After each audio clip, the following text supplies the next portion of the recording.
시편 5편 3절 말씀 다 함께 화면을 보시면서 봉독해 올리도록 하겠습니다. 다 함께 봉독하겠습니다. 시작. 여호와여, 아침에 주께서 나의 소리를 들으시니 아침에 내가 주께 기도하고 바라리이다. 아멘. 네, 죄송합니다. 제가 뛰어왔더니 조금 숨이 차가지고 오늘 이 설교 제목을 하루의 시작이라는 그 제목으로 제가 말씀을 나눠 보려고 하는데, 하루의 시작이 굉장히 중요하죠. 그리고 이 설교의 시작도 중요한데 제가 헉헉거리면서 시작해서 굉장히 죄송합니다. 이 하루의 시작, 우리가 오늘 아침에 성도님들도 각자 아침에 일어나셔서 이렇게 무언가 이제 중요하게 시작하신 것이 있을 텐데, 평상시에 말고 오늘 아침에 일어나서 가장 먼저 한 것이 어떤 것인지 한번 잠시 떠올려 보셔도 오늘 설교를 듣는데 조금 내가 어떤 모습인지 조금 포인트가 될 수도 있을 것 같습니다. 요즘에는 이제 제가 버스를 안 타본 지 좀 돼가지고 어떤지 잘 모르겠는데, 예전에는 이제 버스에서 라디오를 굉장히 많이 틀었었죠. 라디오를 많이 틀었었는데 저도 이제 버스나 지하철을 조금 탈 일이 많이 있다가 어느 순간 가까운 데로 이렇게 회사도 다니고 이렇게 교회도 다니다 보니까 그럴 일이 없어졌었는데, 예전에 제가 이제 우연히 안산에서 금요철에 오다가 그때 차를 막 맡기고 이제 오랜만에 버스를 탈 일이 있어서 버스를 타고 가다가 한 되게 10년도 훨씬 전인 것 같은데, 이렇게 가다가 이제 그때가 이제 아침이었고 토요일 아침에 이렇게 교회를 가다가 버스에서 들리는 이제 CM송을 하나 잘못 들어가지고 하루 종일 고생을 한 적이 있었거든요. 이렇게 가끔 가다가 이제 아침에 이런 잘못 들어서 하루 종일 고생할 때가 있잖아요. 그래서 그때 당시에 버스에서 CM송이 하나가 나왔는데 기억하실지 모르겠습니다. 이게 조강지처가 좋더라 국민연료 선연료 가스 그 CF인데, 그거 아침에 들었는데 너무 이게 임팩트가 강하니까 저도 모르게 이렇게 교회 가가지고 이제 버스에서 내려서 교회 들어서 안녕하세요 조강지처가 이렇게 있다가 이게 시간이 흐르고 오후가 됐는데도 이게 교회에서 이제 연습을 하고 뭘 하고 있다가 이게 오후가 되고 그러고 있는데 저도 모르게 흥얼거리는 거 있잖아요. 조강지처가 좋다 약간 이런, 그래가지고 정말 이렇게 좀 뭔가 이렇게 이걸 짜증난다고 말을 할 수도 없고, 그래서 옆에 친구가 들은 거에서 뭔 노래야 막 이러고 그랬던 적이 있었는데, 그랬던 기억이 또 있고, 또 예전에 지금은 또 홈플러스에서 이 노래가 안 나오는데 홈플러스에 가면은 굉장히 위험한 곡이 하나 있었잖아요. 저는 한 번도 사본 적은 없는데 연두해요 그래 주차장에서 모든 사람들이 잘 모르는 사람들이 다 같이 연두해요 박수 싸면서 약간 이랬던, 근데 이게 약간 마법 같은 그런 노래가 있었죠. 그리고 이제 수능 금지곡이라고 이제 좀 어린 아이들이 이야기하는데, 수능 기간에 절대 들으면 안 되는 그런 노래를 수능 금지곡이라고 하거든요. 그래서 제가 그 곡 목록을 어제 조금 찾아보다가 검색을 해봤더니 이게 오죽하면은 이게 진짜로 이게 되게 영향이 큰 것 같더라고요. 오죽하면 이게 수능 금지곡이라는 단어가 국어사전에 등재가 됐대요. 그래가지고 그만큼 이게 좀 아침에 뭔가 잘못 들으면 영향이 크다는 거죠. 그래서 이 수능 금지곡 대표적인 곡 중에서도 이렇게 막 조금 반복되는 곡들이 많은데 쏘리 이런 링딩동 링딩동 이상한 노래 있어요. 그런 것들인데 하루의 시작인 아침에 무언가를 이렇게 잘못 들으면 이게 영향이 조금 끼치게 되는 거죠. 나도 모르게 이렇게 뭔가 각인돼 가지고 계속 떠오르기도 하고 약간 그런 것들인데, 어쨌든 아침에 무언가를 듣는다거나 내가 무언가를 행동을 하는 것, 그리고 내가 무언가를 보는 것이 굉장히 하루에 많은 영향을 끼치기도 합니다. 그래서 오늘 설교를 나누면서 함께 생각해 보고자 하는 이 설교 질문은 화면으로 보여주시고요. 여러분의 하루는 무엇으로 시작됩니까? 라는 질문을 가지고 말씀을 함께 나눠보려고 합니다. 여러분들의 하루는 무엇으로 시작됩니까? 어떤 그런 좀 이렇게 씻고 양치하고 그런 사소한 것들 말고 조금 중요하게 내가 시작하는 그 무언가가 어떤 것인지 한번 나의 삶을 한번 돌이켜 보시면서 말씀을 나눴으면 좋겠습니다. 사진을 한번 보여주시고요. 이제 아침에 일어나자마자 이렇게 핸드폰을 보면서 시작하는 그런 젊은 세대들이 굉장히 많이 있습니다. 아침에 일어나서 핸드폰, 근데 자기 전에도 핸드폰을 보다가 이렇게 잠이 드는, 그래서 얼굴에 핸드폰 떨어뜨리고 막 이런 일들도 많이 있는데 웃으시는 거 보니까 그래서 핸드폰으로 자기 전에 핸드폰을 계속 보다가 아침에 일어나서도 핸드폰을 보고 뭐 영상을 본다든가 뭐 카톡이 뭐가 와 있는가 확인을 하는 경우들도 굉장히 많이 있는 것 같습니다. 물론 이제 화면은 이제 내려주셔도 되고요. 그래서 이제 이 유튜브를 보면서도 뭐 SNS나 유튜브를 보면서도 어떤 걸 보는지가 좀 중요한 것 같기도 한데요. 뭐 이렇게 경제 유튜브, 뭐 이 신사임당이라고 굉장히 유명한 유튜브도 있는데 뭐 그런 거를 본다든가 아니면 뭐 좋아하는 음악을 듣기도 하고 또는 어떤 그 신앙 컨텐츠를 보는 분들도 있겠죠. 그리고 또는 이제 뉴스를 이제 보시는 분들도 많이 있을 것 같습니다. 또 이제 아침에 일어나면 나는 이제 가장 먼저 이제 커피를 먼저 마셔야 된다. 이렇게 하시는 분들도 있을 것 같습니다. 이 커피를 마시는 것이 단순히 그냥 어떤 맛으로 인해서 이렇게 뭐 좋아해서 취향도 있지만 커피를 마시는 사람들의 어떤 심리적인 그 기제 안에는 내가 이런 여유로움을 느낄 수 있는 삶을 내가 잃었다는 그런 심리적인 요소도 있다고 하더라고요. 그래서 어떤 커피 한 잔의 여유라는 그런 카피라이트도 있었는데 어떤 그런 것들을 조금 즐기는 아침에 그런 것들도 있을 것 같습니다. 또 운동으로 하루를 시작하는 사람들도 굉장히 많이 있죠. 그래서 아침에 뭐 조깅을 하고 저희 조깅을 하는 굉장히 아름다운 분들을 많이 본 적이 있었는데 그 선교회 갔을 때도 어떤 분께서 아침에 운동을 하시면서 굉장히 멋지더라고요. 그래서 이렇게 선교 때 굉장히 몸이 힘들잖아요. 근데도 불구하고 다른 사람들보다 일찍 일어나셔가지고 운동을 하시는 모습을 봤는데 이렇게 운동으로 하루를 시작하시는 분들도 굉장히 많이 있습니다. 어쨌든 이렇게 하루의 시작 시간을 어떻게 보내느냐, 무엇을 듣느냐가 굉장히 중요한 것 같습니다. 그리고 굉장히 다양한 것들이 있지만 이 조사 결과 사람들이 아침에 일어나서 가장 먼저 하는 것은 5분 더 자는 것이라고 합니다. 그래서 일어나서 가장 먼저 하는 건 5분만 더 자자. 네, 그래서 어쨌든 그런 다양한 것들이 있을 텐데 아침에 내가 가장 먼저 행하는 것, 내가 아침에 가장 먼저 듣는 것, 그것이 내 중심과 나의 관심을 나타내는 어떠한 증거 그리고 그런 요소들이 되어질 수도 있습니다. 잠에서 보자마자 보는 영상의 컨텐츠가 경제나 어떤 재테크에 관련된 것이라면 그 사람의 어떤 삶의 중심과 관심은 나의 삶을 풍요롭게 만들어가는 것에 관심이 있다고 할 수도 있겠죠. 또 내가 운동으로 하루를 시작한다면 그 사람의 중심과 관심은 어떤 나의 건강과 자기 관리를 중요시 여기는 사람일 것입니다. 그리고 또 뉴스를 가장 먼저 보는 사람들은 어떤 이런 사회 문제나 시사에 굉장히 관심이 많이 있는 그런 사람이라고 말할 수 있을 것입니다. 또 아침에 기분 좋은 무언가를 접했다면 그 영향으로 인해서 하루 종일 그 좋은 기분을 가지고 갈 수도 있겠죠. 반대로 아침에 조금 좋지 않은 어떤 그런 기분을 느꼈다면 하루 종일 내 이 하루의 끝까지 뭔가 이렇게 좋지 않은 기분으로 마무리를 하게 되는 그런 날도 있습니다. 그래서 사실 광교는 이제 수요 예배가 이제 오전에 있잖아요. 보통은 이제 저녁에 있는데, 그래서 광교 꿈의교회 성도님들은 이 오전을 예배로 시작하기 때문에 수요일 하루는 굉장히 은혜로운 하루가 되실 것 같습니다.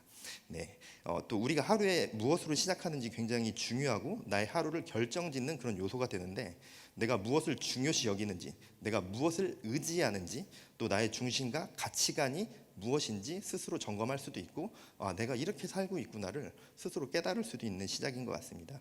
그래서 하루의 시작을 내가 어떻게 만들어 가는지, 그것을 내가 만들어 감이 굉장히 중요한 것이죠.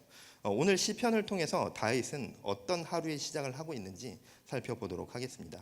오늘 본문 말씀으로 나눌 시편 5편 말씀은 이 다윗의 시인데, 이 5편에 앞서 있는 3편, 4편도 이제 다윗의 시인데, 아들 압살롬에게 이 반역으로 인해서 다윗이 쫓기고 그 후에 이제 3, 4편이 쓰여졌다면, 이 5편은 이 압살롬의 그 반역 직전에 쓰여진 그런 시입니다. 그래서 압살롬이 이제 굉장히 다윗이 이제 압살롬 굉장히 사랑하는 아들이었었는데, 그런 사랑하는 아들이 자신을 죽이려고 이렇게 쫓아오는, 반역을 하는 그런 상황 가운데 놓여 있었던 것이죠. 압살롬은 다윗을 죽이려 했지만 다윗은 압살롬을 굉장히 아끼고 사랑했습니다. 네, 오늘 그 매일 성경으로 치면 오늘 본문에 나오는 구절이기도 한데, 사무엘하 18장 33절 말씀을 제가 읽어드리도록 하겠습니다. 왕의 마음이 심히 아파 문 위층으로 올라가서 우니라. 그가 올라갈 때에 말하기를, 내 아들 압살롬아, 내 아들 압살롬아, 차라리 내가 너를 대신하여 죽었더라면 압살롬아 내 아들아 내 아들아 하였더라. 이게 좀 연기가 필요했으면 좋았을 텐데, 네. 어쨌든 이 다윗이 압살롬의 죽음을 듣고 자신을 죽이려고 그렇게 쫓아왔던 그 아들이 죽었다는 소식을 듣고 이렇게 슬퍼하는 모습을 보여주고 있습니다. 자신을 죽이려고까지 했던 아들인데도 이렇게 슬피 울 정도로 다윗은 이 아들 압살롬을 사랑했던 것이죠. 반역을 일으켜서 자신을 죽이려 한 그 아들에 대한 그 절규를 보여주고 있는 것이죠.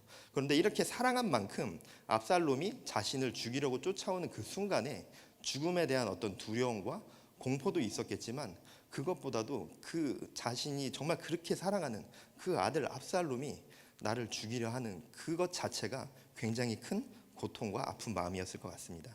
그래서 1, 2절 말씀을 보면 화면으로 보여주시고요. 제가 읽어드리겠습니다. 여호와여 나의 말에 귀를 기울이사 나의 심정을 헤아려 주소서. 나의 왕 나의 하나님이여 내가 부르짖는 소리를 들으소서. 내가 주께 기도하나이다. 다윗은 자신이 처한 그 상황만큼 자신의 고통스러운 그 마음을 헤아려 줄 것을 하나님께 간구하고 있습니다. 고난과 고통 중에도, 그런데 다윗은 그런 상황 가운데서도 그 자신의 중심을 잃지 않고 하나님께 시선을 향해서 기도하고 있는 그런 모습을 볼 수 있죠. 그리고 나의 왕 나의 하나님이여 라고 이렇게 고백을 하고 있는데, 다윗은 그런 그 죽음의 공포 앞에서 이 아들에 대한 절망적인 그런 마음을 갖고 있는 상황에서도 하나님을 나의 왕 나의 하나님이라고 호칭을 하면서 자신의 그 힘든 마음을 알아줄 것을 하나님께 간곡히 구하고 있습니다. 여기에서 이제 나의 왕이라고 다윗이 표현을 했는데, 나의 왕, 나의 삶의 왕 되어 주시는 하나님, 나의 삶의 통치자 되어 주시는 하나님, 나의 삶을 통치해 주시는 그런 하나님이라는 그런 다윗의 고백인 것입니다. 그러니까 나의 왕이라고 이렇게 말한 것 자체가 나의 삶을 통치하시는, 나의 삶의 주관자 되어 주시는 나의 하나님이여 이렇게 이야기하는 것이고, 그 뒤에 나의 하나님이라고 또 나오죠. 이것이, 이 단어가 엘로힘이라는 단어가 사용되는데, 이 창세기 1장 1절에 나오는 태초에 하나님이 천지를 창조하시니라 에서 그 하나님도 이 엘로힘이 사용되어져 있습니다. 여기에서 다윗이 나의 하나님이라고 이렇게 말씀하는, 이렇게 고백을 하는 것은 그저 하나님을 부르는 그런 호칭이 아니라 이 창조주, 이 천지 만물을 주관하시고 다스리시는 나의 하나님임을 고백하고 있는 것입니다. 그래서 그런 하나님께서 온 천하를 다스리시고 만유의 주인 되시는 나의 통치자 되어 주시는 하나님께 나의 이 아픈 마음, 그리고 나의 이 두려운 마음을 하나님 알아주십시오, 나의 이 지금 힘든 마음을 알아주십시오라는 그런 절규이자 호소인 것입니다. 이러한 그 다윗의 나의 왕 나의 하나님이여라는 이 고백이 굉장히 특별한 고백인 것이, 많은 이스라엘 백성들이 하나님을 믿는다고 하면서, 그리고 하나님의 백성이라고 하면서도 하나님께서 자신들의 삶을 통치하시길 원치 않았습니다. 자신들의 원한과 욕망을 채워줄 수 있는 다른 이방 신들에게 가서 쉽게 말하면 하나님을 믿는다고 하면서도 자신들이 원하는 것이 있다면 하나님께 기도하는 것이 아니라 그 풍요의 신에게 기도를 하고 그런 우상을 숭배하는 그런 모습을 보여드렸던 것이죠. 하나님을 믿는다 하면서 그들의 삶은 하나님의 통치함은 받아들이지 않는 사람들이 너무나도 많이 있었습니다. 그렇기 때문에 다윗의 이 고백이 굉장히 특별하고 당연하지만 어찌 보면 당연하지 않은 그런 고백과도 같은 이 다윗의 고백을 볼 수 있습니다. 지금 우리들 역시 하나님을 믿는다고 하면서도 하나님을 나의 왕, 나의 하나님, 나의 창조주로서 모시지 못하는 경우가 많이 있습니다. 인생의 전반에 걸쳐서 그러는 것은 아니지만 무언가 어떠한 상황이 닥쳤을 때 나의 하나님으로 모시거나 나의 왕으로 고백하거나 나의 통치자로 하나님이 있기를 원치 않는 그런 순간들을 살아갈 때도 많이 있습니다. 그래서 다윗의 이 고백이 우리에게도 특별하게 다가오는 것 같습니다. 나의 왕, 나의 하나님이여 내가 부르짖는 소리를 들으소서. 이러한 다윗의 고백이 우리의 고백이 되어지길 바랍니다. 이런 고백과 함께 자신의 간구인 기도를 드린 다윗이 이런 고백을 드린 시간이 이 하루의 시작인 아침 시간이었습니다. 그래서 오늘 본문 말씀으로 읽어본 3절 말씀을 다시 한번 보면, 여호와여 아침에 주께서 나의 소리를 들으시리니 아침에 내가 주께 기도하고 바라리이다. 이 아침이라는 단어를 2번을 사용해서 이렇게 강조를 하고 있습니다. 하루의 시작을 하나님께 기도함으로 시작하는 것이 얼마나 중요한지를 다윗이 강조해서 거듭 이야기하고 있는 것입니다. 그런데 여기에서 이 아침이라는 이 단어 번역으로는 이제 아침이라고 나와 있는데 이 원문에서 보면은 이 태양이 떠오르는 시간이라고 이렇게 나와 있거든요. 그것을 이제 번역해서 아침이라고 한 건데 사실 이제 이게 뭐 특별한 의미가 있거나 뭐 엄청난 무슨 신학적인 요소가 있는 것은 아닌데 제가 이 말씀을 묵상하면서 다윗이 이 아침이라는 시간적 단어를 사용하지 않고 태양이 떠오르는 시간이라는 단어를 사용했다는 것이 그 처한 상황 가운데서 그러한 표현을 썼다는 것이 이 다윗이 정말 하나님께 지금 자신의 힘든 마음을 막 부르짖고 간구하고 막 이 뭔가 고통스러운 외침처럼 하고 있지만 그 마음 가운데는 하나님께서 나를 보호해 주시고 구원해 주시고 인도해 줄 것임을 믿고 있었구나라는 것이 느껴졌습니다. 정말 그런 절규를 하면서 절규 가운데 좌절이 마음에 있었다면 사실 이런 시적인 표현이나 이런 것들이 사람이 고백 가운데 나오기가 쉽지 않죠. 근데 정말 다윗은 그런 절규와 고백을 하고 있지만 태양이 떠오르는 시간이라는 그런 긍정적이고 어떤 시적인 표현을 쓰면서 하나님께 자신의 상황을 고백하고 있는 모습입니다. 그래서 저의 묵상 가운데서 이게 맞다는 말은 아니고요. 저의 묵상 가운데서는 정말 다윗이 정말 그런 표현을 쓰면서도 그 안에 하나님을 신뢰하고 하나님이 자신과 동행하고 있음을 계속해서 느끼고 있었구나라는 것을 좀 느끼게 되었습니다. 사람의 그 마음 가운데 있는 것들을 이제 조금 나타냈다고 보여집니다. 그리고 앞서서 말했듯이 사랑하는 아들 압살롬의 반역 가운데 다윗은 하나님께 기도함으로써 그 하루를 시작하고 있는 모습입니다. 이 하루의 시작을 하나님께 드린다는 것, 그리고 그냥 하루의 시작도 아니었죠. 다윗에게는 자신을 죽이려고 많은 사람들이 쫓아오고 있었고 그 사람이 거듭 이야기하지만 자신이 사랑하는 아들 압살롬이었습니다. 그런 상황 가운데서도 자신의 그 하루의 시작을 하나님께 드린다는 것은 자신의 하루를 온전히 하나님께 맡긴다는 것이죠. 그리고 자신의 삶을 통치하시는 분이 하나님임을 고백하는 것이고 나의 삶을 통치해 달라는 그런 요청이기도 합니다. 내 삶의 주인은 오직 하나님 한 분뿐이라는 다윗의 고백인 것이죠. 그리고 이어지는 4절에서 6절 말씀 함께 보시겠습니다. 네, 다 함께 화면을 보시면서 봉독하겠습니다. 시작.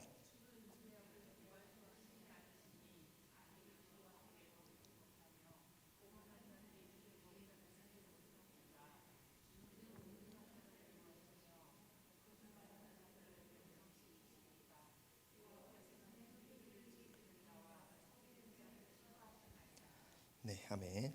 네, 4절에서 6절까지는 하나님의 어떤 그런 공의로우신 하나님을 찬양하면서 이렇게 하나님을 찬양하고 있는 모습이 이어지고 있습니다. 이 자신을 대적하는 자들을 하나님께서 반드시 물리쳐 주실 것을 믿고 신뢰함을 나타내고 있습니다.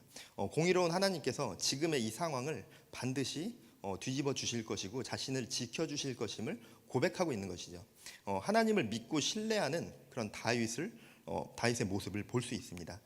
이런 고백은 정말 하나님께 자신의 삶을 맡겨드린 자들만이 할 수 있는 그런 믿음의 고백인 것이죠. 그리고 뒤에 이어지는 7절에서 10절 말씀 함께 보겠습니다. 네, 제가 읽어드리겠습니다. 오직 나는 주의 풍성한 사랑을 힘입어 주의 집에 들어가 주를 경외함으로 성전을 향하여 예배하리이다. 여호와여 나의 원수들로 말미암아 주의 의로 나를 인도하시고 주의 길을 내 목전에 곧게 하소서. 그들의 입에 신실함이 없고 그들의 심중에 심이 악하며 그들의 목구멍은 열린 무덤 같고 그들의 혀로는 아첨하나이다. 하나님이여 그들을 정죄하사 자기께 빠지게 하시고 그 많은 허물로 말미암아 그들을 쫓아내소서. 그들이 주를 배역함이니이다.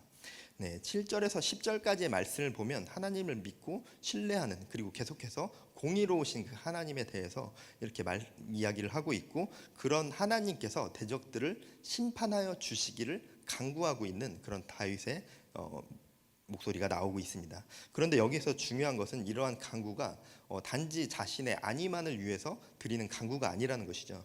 7절에서 8절 말씀을 보면 죽음의 위협에 놓인 그 상황 가운데서도 계속해서 하나님을 경배하는 그런 삶을 살아갈 수 있도록 하나님께 간구하고 있습니다. 네, 7절, 8절만 다시 한번 보면 오직 나는 주의 풍성한 사랑을 힘입어 주의 집에 들어가 주를 경외함으로 성전을 향하여 예배하리이다. 여호와여 나의 원수들로 말미암아 주의 의로 나를 인도하시고 주의 길을 내 목전에 곧게 하소서. 7절에서는 자신이 하나님의 풍성한 인자를 힘입어서 이 하나님을 계속해서 경외하고 경배할 것을 고백하고 있고, 8절은 이 다윗 공경에 빠져 있는 자신에게 구원의 길을 열어 주시고 축복의 길을 가게 해달라는 이 간구인데, 이 여기서 보면 원수들이 길을 구부러지게 할지라도 자신의 삶을 주관하시는 하나님께서 나의 삶을 통치하여 주시면 그 길을 곧게 하여 주실 수 있다라고 이렇게 굳은 믿음을 다윗은 가지고 있었습니다. 그리고 7, 8절에서 이렇게 다윗이 이야기하는 바가 주의 집에 들어가 주를 경외함으로 성전을 향하여 예배할 그런 나의 삶을 위해서 원수들을 물리치시고 나의 길을 곧게 하여 구원해 달라는 그런 고백인 것이죠. 그러니까 어찌 보면은 이게 이제 언뜻 들으면 마치 조건부의 기도인 것처럼, 하나님 이번에 살려주시면 진짜 열심히 예배할게요 라는 이런 뭐 맥락처럼 보일 수도 있겠지만, 그런 조건부의 기도가 아니라 나의 삶을 구원하셔서 나의 삶을 통하여서 아버지 하나님을 경배하고 예배할 수 있도록 하나님 나의 삶을 인도하여 주시옵소서라는 그런 고백인 것입니다. 결국 이렇게 자신의 삶을, 그리고 자신의 그런 위기 가운데 자신을 구원해 달라는 그 간구 가운데서도 다윗의 기도는 자신의 중심이 아니라 하나님을 중심으로 드리고 있는 그런 기도의 모습을 볼 수 있습니다. 그리고 이어지는 마지막 11절 12절을 보면 네, 화면을 보여주시고요. 그러나 주께 피하는 모든 사람들은 다 기뻐하며 주의 보호로 말미암아 영원히 기뻐 외치고 주의 이름을 사랑하는 자들은 주를 즐거워하리이다. 여호와여 주는 의인에게 복을 주시고 방패로함 같이 은혜로 그를 호위하시리이다. 아멘. 네, 11절 12절에서는 다윗은 하나님의 공의의 근거에서 의인에 대한 하나님께서 보호해 주심을 확신하고 그리고 찬양하는 그런 말로 이 시를 마치고 있습니다. 그런데 이 시를 쓴 것은 압살롬의 반역이 시작되는 시점이었다고 아까 말씀을 드렸었죠. 그런 그 반역이 이제 시작되는 시점이었고, 아직 하나님께서는 다윗에게 어떤 결과를 보여준 상태가 아니었습니다. 하나님께서 구원을 해주시고 어떠한 희망이 있는 상태가 아니었습니다. 압살롬이 자신을 죽이려고 쫓아오고 그 반역을 꾀하고 있다라는 그 시작인 시점이었기 때문에 앞으로의 상황은 어찌 될지 사실은 인간의 생각으로, 시선으로는 알 수 없는 상황이었죠. 하지만 그런 상황에서도 이미 자신의 기도가 이루어진 것으로 하나님께 감사의 고백을 드리고 있습니다.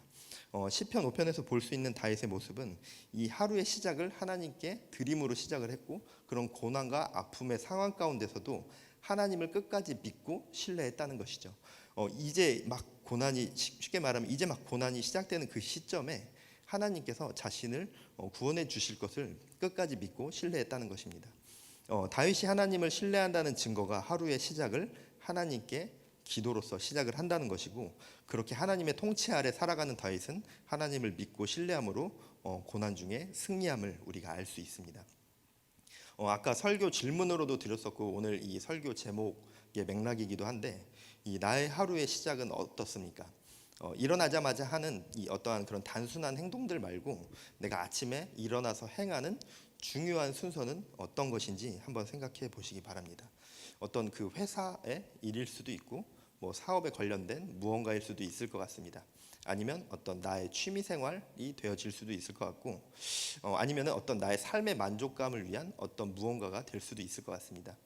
그런 것이 뭐 악하고 잘못됐고 그리스도인은 그런 것을 행하면 안 되는 것이 아니라, 그런 것들이 굉장히 당연히 좋은 것들이고 행해야 될 의무가 될 수도 있고, 우리가 그런 어떤 여유들이나 취미들을 당연히 누리고 그 안에서 기쁨을 또 찾아야겠죠.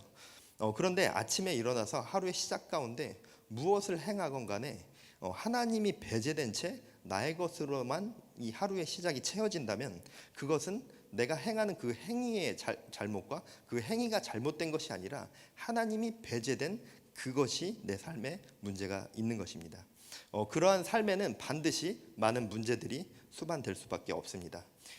하루의 시작을 하나님과 함께 시작하지 않는데 그 삶 가운데 문제가 없다는 것은 오히려 더 큰 문제일 수도 있습니다. 내가 하나님과 함께 하루를 시작하지 않는데 내 삶에 아무런 문제가 없다면 내가 잘못된 것을 깨닫지 못하겠죠. 그렇다면 더 큰 문제 가운데 빠져갈 수도 있는 것입니다. 그렇기 때문에 우리가 하루의 시작을, 우리가 아침에 눈을 떠서 이 하루에 주어진 하나님께서 허락하신 이 하루를 시작하는데 하나님과 동행하지 않는다면, 하나님과 소통하지 않는 하루를 시작한다면 그 삶은 당연히 문제가 있을 수밖에 없습니다. 인간적으로는 문제가 없어 보일 수도 있겠지만 하나님의 시선 안에서는, 하나님의 통치 아래서는 굉장히 많은 문제들이 나타나게 되어 있습니다. 내가 하루를 하나님과 시작하지 않는다는 것은 반대로 말하면 내 중심엔 하나님이 없다는 것이고, 내 통치자가 하나님이라는 사실을 알지 못하거나 또는 인정하지 않는 것입니다. 또 하나님을 신뢰하는 마음이 없다는 것이 되어질 수도 있습니다. 하루의 시작을 다윗과 같이 기도로 시작하면서 하나님께 나의 삶의 통치를 맡겨드려야 합니다. 아침에 일어나 하루의 시작 가운데 무엇을 하던 괜찮지만 하나님께 기도함 없이 무언가를 우리가 한다면 그 삶은 굉장히 많은 문제들이 나타나게 되는 것이죠. 우리가 하루를 기도로 시작한다는 것은 나의 하루를 하나님께 맡기는 것이고, 나의 삶의 통치를 아버지 하나님께 온전히 구한다는 것입니다. 그리고 나의 삶의 주인이 하나님이라는 그런 고백을 우리가 행하는 것이고, 그런 하루의 시작은, 그런 하루의 모든 순간순간들은 하나님과 동행할 수밖에 없습니다. 무엇을 행하던 좋지만 먼저 기도로 행하는 것이 기도로 행하는 것이 우리 그리스도인의 하루의 시작이 되어야 합니다. 우리가 또 하루의 시작뿐만 아니라 어떠한 일의 시작, 또 어떤 공부, 결혼, 어떤 비전, 사역 등등 우리 삶 가운데 나타나는 다양한 선택과 결정에도 우리가 기도가 존재하는지 바라보아야 할 것 같습니다. 네, 로마서 1장에 나오는 바울의 모습을 함께 볼 텐데요. 네, 화면으로 말씀 보여주시고요. 네, 1장 9절에서 10절 말씀 함께 보겠습니다. 내가 그의 아들의 복음 안에서 내 심령으로 섬기는 하나님이 나의 증인이 되시거니와 항상 내 기도에 쉬지 않고 너희를 말하며 어떻게 하든지 이제 하나님 뜻 안에서 너희에게로 나아갈 좋은 길 얻기를 구하노라.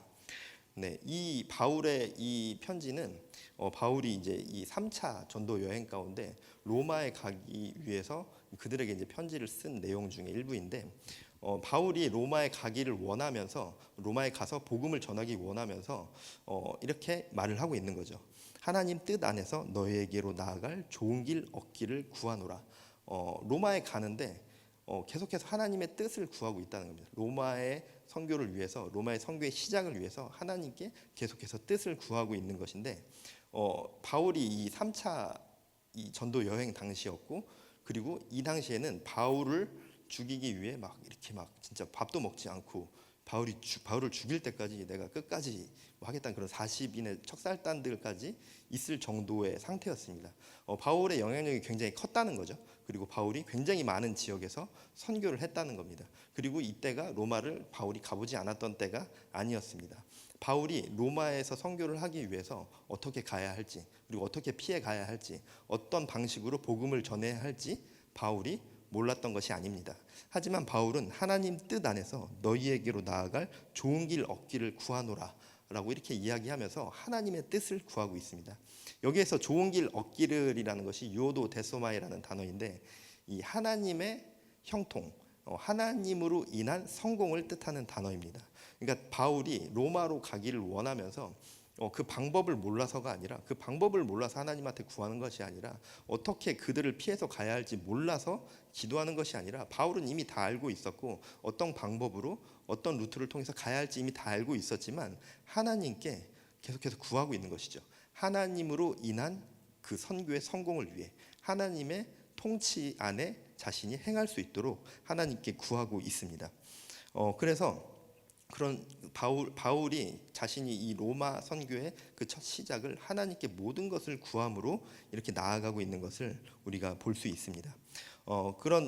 그런 선택의 길 가운데 하나님의 뜻을 구하지 않는다면 바울이 아무리 위대한 그런 사역자를 할지라도 정말 그런 하나님의 놀라운 역사를 나타낼 수 없었을 것입니다. 우리들의 삶을 잠시 바라보면 우리들이 삶을 살아가면서도 굉장히 많은 선택의 기로에 놓이고 많은 결정을 해야 될 때들이 많이 있습니다. 우리가 그런 시작점 가운데 하나님의 뜻을 구하지 않고 하나님의 길을 묻지 않을 때도 굉장히 많이 존재하는 것 같습니다. 그리고 또는 기도를 하긴 하지만 이런 표현이 어떨지 모르겠지만 뒤처리만 하나님께 기도하는 경우들도 있습니다. 내가 모든 것을 결정짓고 선택하고 진행해 나가다가 어려움에 부딪혔을 때 갑자기 그때 하나님께 뒤처리를 부탁하는 그런 기도를 드릴 때도 간혹 있습니다. 또는 먼저 하나님께 기도를 하기는 하는데, 무언가 시작하는 그 시간에 하나님께 기도로서 시작을 하긴 하는데 이미 답은 정해져 있고 이미 모든 것은 준비되어 있는 상태에서 하나님께 기도라는 행위로서 뭔가 요청을 하는 그런 모습을 보여질 때도 있습니다. 바울의 이야기를 다시 보면 로마에 가길 간절히 원했던 바울은 드디어 이 로마에 들어가게 됩니다. 하지만 죄수의 신분으로 이렇게 그 로마에 들어가게 되어지죠. 인간의 관점으로 볼 때는 죄수의 신분으로 로마에 갔다는 것 그 자체가 이미 실패로 보여집니다. 로마 전역을 누리면서 설교를 하고 복음을 전하고 그런 자유로운 몸 상태에서 이 40인의 척살단도 다 따돌리고 그렇게 해서 로마에 입성해서 정말 로마의 복음을 전하고 정말 바울로 인해서 로마가 뒤집어지는 그런 역사가 나타나야만 우리들 인간들의 시선에서는 그것이 성공한 것처럼 보여집니다. 하지만 바울은 로마 감옥에서 2년 동안 수감 생활을 하면서 그곳에서 복음을 전하고 또 많은 신학 성경들을 썼습니다. 인간적인 시선에서는 이럴 거면 그냥 로마 가지 말고 다른 안전한 데서 복음을 전했더라면 더 많은 사람들을 전도할 수 있지 않았겠어? 더 안전하게 더 많은 곳에서 더 할 수 있지 않았겠어라고 생각하는 것이 우리의 관점일지도 모릅니다. 그리고 제가 만약에 바울이었다면 굉장히 좌절했을 것 같습니다. 이게 뜻을 주셔서 내가 진짜 이렇게 목숨 걸고 왔는데 로마에 왔는데 감옥에 있어. 그러면서 그런 기도를 했을지 않았을까라는 생각도 좀 하게 됐어요. 하나님 이 감옥에서 빨리 나가게 해주세요. 하나님이 언젠가 나가게 해주시겠지. 나가게 해주실 때까지 기다려야겠다라는 생각을 했을지도 모르겠습니다. 하지만 바울은 그 감옥 안에서 계속해서 만날 수 있는 사람들에게 복음을 전했고 그 안에서 빌립보서, 빌레몬서, 골로새서, 에베소서를 집필하면서 계속해서 하나님의 뜻을 묻고 하나님의 일을 행하여 그 가운데서 하나님의 역사를 이루어 나갔습니다. 모든 시작을 하나님의 뜻과 형통함을 구한 바울은 옥중에 갇힌 것을 실패라고 여기지 않았습니다. 그 안에서도 하나님의 뜻하심으로 로마 선교를 충실히 이행했던 것이죠. 모든 시작을 하나님의 뜻과 형통함을 구하는 자의 기준은 기도하지 않는 자와 다를 수밖에 없는 것이죠. 바울은 감옥에 있지만 하나님 안에서 형통함과 성공을 이루어냈습니다. 하나님의 뜻이 아닌 자신의 뜻을 먼저 세우고 이렇게 들어주세요라는 기도를 바울이 했다면 감옥에 가는 순간 바울조차도 포기하고 좌절하고 우울감에 빠졌을지도 모르겠습니다. 바울은 죄수의 신분으로 로마에 들어가서도 좌절하거나 넘어지지 않았죠. 복음을 전해야 하니 감옥에서 나가게 해주세요. 그렇게 해주세요라고 기도하지 않았습니다. 주어진 상황 가운데 하나님의 뜻을 구하며 이 안에 있는 하나님의 뜻은 무엇인지를 헤아리며 자신이 할 수 있는 최선의 열심을 다해 복음을 전했습니다. 우린 다윗과 같이 어떠한 상황에 처했어도 하나님을 믿고 신뢰함으로 하루의 시작을 기도로서 올려드려야 합니다. 그리고 우리는 바울과 같이 무엇을 시작하건 내가 경험이 있건 내가 지식이 있건 내 스스로 그것을 해낼 수 있건 그것이 중요한 것이 아니라 하나님에게 기도드리면서 하나님의 성공과 하나님의 형통함을 우리는 구해야 하는 것입니다. 우리가 이런 오늘의 말씀 가운데 조금 도전을 받을 수 있고 적용을 할 수 있을 만한 한 가지를 마지막으로 공유해드리고 말씀을 정리하려고 하는데요. 이 신앙을 점검하는 여러 가지 방법이 있겠지만 이게 내가 눈을 뜨고 눈을 감기 전에 내가 무엇을 하는지 이런 것들을 바라보면 나의 신앙을 점검할 수도 있는 것인데 이제 화면으로 보여주시고요. 이 웨슬리 목사님이 아침마다 이 스스로에게 질문을 하면서 기도했던 세 가지입니다. 매일 아침마다 이렇게 기도를 했다고 하는데 제가 읽어드리겠습니다. 나는 오늘 하루 하나님을 최우선으로 생각하고 나의 삶의 주인으로 모시고 출발하고 있는가? 두 번째, 어제 이후 하나님 앞에서 나의 행동을 살펴보고 반성하고 기도하는 시간을 가졌는가? 세 번째, 오늘 하나님을 위하여 내가 할 수 있는 모든 선한 일을 다하며 오늘을 위한 하나님의 부르심에 최선을 다하며 충성한 결심을 하고 하루를 시작하고 있는가?